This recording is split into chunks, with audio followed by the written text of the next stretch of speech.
Pilipinas. Ito ang Radyo Pilipinas News Update. Oras sa bugos nga Pilipinas, 1:55 sang kulop. Mopay nga kulop Luzon, Visayas nga Mindanao. Adaton mga balita sa ina nga pangurason. 49 lokal nga para pangisda sa Santa Margarita, Kumarawat fishing equipment, mamatihan tan detalya matikang sa report ni Charmin Pereto. Radyo Pilipinas Report. 49 nga mangirisda sa Santa Margarita Samar ang kumarawat kompleto nga fishing gear upod ang mga accessories komodugang nga suporta sa panadlaw-adlaw nga pagpangisda. Lakip sa mga benepisyaryo ang 12 nga solo parents nga naglalaom sa pagpangisda como primera nga ginkukuhaan sang kita, pati naluwat ang 37 nga regular nga mangirisda nga kumarawat san pareho nga sat san moderno nga kagamitan. Ginlalauman nga makakabulig ini para maging mas safe, epesyente ug mas produktibo ang era operasyon sa dagat, kasunod san pagduso san sustainable fishing practices. Ang distribusyon sa fishing gear, ang parte sa padayon ng mga programa panpanginabuhian para sa sektor sa pangisdaan sa bungto. Kinbuhat ini pinaagi sa pagborobligay sa Municipal Agriculture Office, Department of Agriculture ug Bureau of Fisheries and Aquatic Resources nga nagtutuyo pakusgon ang panginabuhian ug seguridad sa mga mangirisda sa Santa Margarita. Para sa Bagong Pilipinas, Charmaine Perito Balvas, Radyo Pilipinas, Radyo Publiko, Calbayog.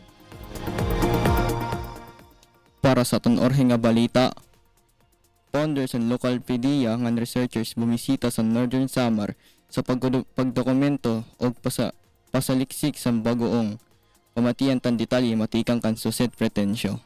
Radyo Pilipinas Report.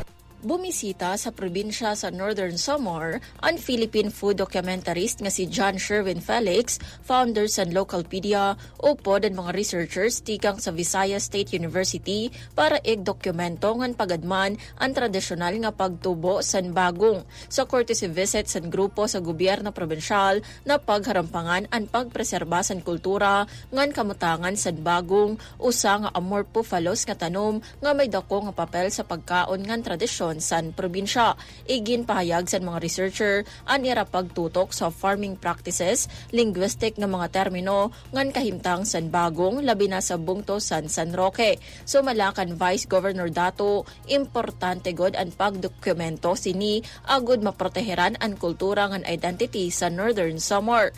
Ginpahayag liwat ni Felix nga ang Northern Samar la ang lugar sa Pilipinas nga may sistematiko nga pagtubo ngan merkado san bagong. Ang grupo nagplano liwat pagsuporta sa bagong festival nga ginbubuhat kada Disyembre 19. Ang pagbisita nagpapakita san kusog nga kooperasyon san academe ngan lokal nga gobyerno para mapadayon ang buhi nga mga tradisyon sa Northern Samar. Para sa Bagong Pilipinas, Suzette Pretensyo, Radyo Pilipinas, Radyo Publiko, Calbayog. Ini ang kabugusan sa natong balita para sa ina nga pangurason. Padayon gihapon kamo nga mamati sa DYOG, Radyo Pilipinas, Radyo Publiko, Calbayog para sa news updates.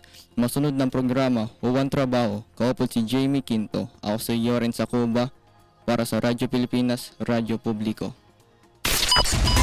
Mula sa pinakamalawak na newsroom sa buong